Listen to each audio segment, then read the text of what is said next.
বিসমিল্লাহির রহমানির রহিম।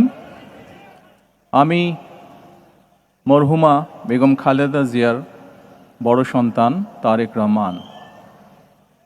আমি আজকে এখানে উপস্থিত সকল ভাইয়েরা এবং বোনেরা যারা উপস্থিত আছেন,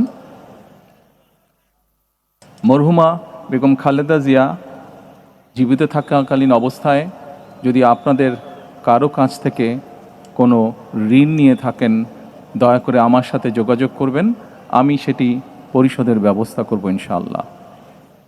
একই সাথে উনি জীবিত থাকাকালীন অবস্থায় ওনার কোনো ব্যবহারে, ওনার কোনো কথায় যদি কেউ আঘাত পেয়ে থাকেন, তাহলে মরহুমার পক্ষ থেকে আমি আপনাদের কাছে ক্ষমা প্রার্থী। দোয়া করবেন আল্লাহ তাআলা যাতে ওনাকে বেহেশত দান করেন। আসসালামু আলাইকুম।